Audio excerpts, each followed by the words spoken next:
অঞ্চলের মিল মালিকরা বলছেন আমদানির প্রভাব এবং যথেষ্ট পরিমাণে মজুদ থাকায় স্থির রয়েছে চালের বাজার।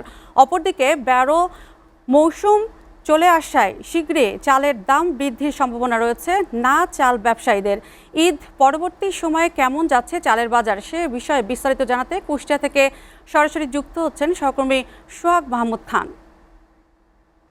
সোহাগ, কুষ্টিয়ার ধান চাষের বাজারের বর্তমান অবস্থা কেমন, আর বড় মৌসুমের নতুন ধান চাল কবে থেকে বাজারে আসতে শুরু করবে, তখন কি দাম কমে যেতে পারে?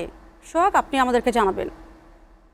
লিম্পা, আপনাকে ধন্যবাদ। বিশেষ করে কুষ্টিয়ার চাউলের বাজার ঈদ পরবর্তী সময় থেকে স্বাভাবিক রয়েছে।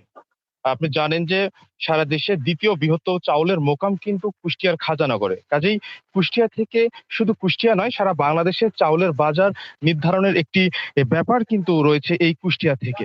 বিশেষ করে আজকে চাউলের বাজার যেটি রয়েছে, আমি জানতে চেষ্টা করেছি যে কুষ্টিয়ার মিনিকেট চাউল যেটা মিল গেটে বিক্রি হতে ৭৪ টাকা দরে এবং বাজার দর ৭৬ টাকা। কাজলটা মিল গেটে ৬৪ টাকা এবং বাজারে বিক্রি হচ্ছে ৬৬ টাকা দরে। আঠাশ চাউল মিল গেটের রেট ৫০ এবং বাজার দাম ৫২ টাকা। এছাড়াও স্বর্ণা চাউল সেটা ৪৬ টাকা মিল গেটে এবং বাজারে বিক্রি হচ্ছে ৪৮ টাকা দরে। ঠিক এভাবেই কিন্তু ঈদের পর থেকে বাজার দর একেবারে সমান রয়েছে, যেটি কিন্তু বাড়া বা কমার সম্ভাবনা ব্যবসায়ীরা দেখেনি। আমি এ বিষয়ে কথা বলেছিলাম যারা মিলার রয়েছেন, তারা বলছেন যে মূলত আমদানি নির্ভর হওয়ার কারণে, আমদানি থাকার কারণে এবং কুষ্টিয়াতে এই চাউল প্রচুর পরিমাণে মজুত রয়েছে, যার কারণে কিন্তু আসলে এই চাউলের দাম পরিবর্তিত রয়েছে।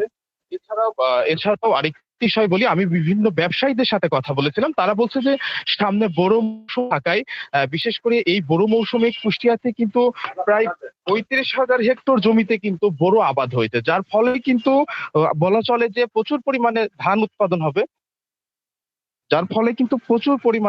উৎপাদন হবে। এর ফলে এখানে চাউলের দাম আরো বেশি কমার সম্ভাবনা রয়েছে।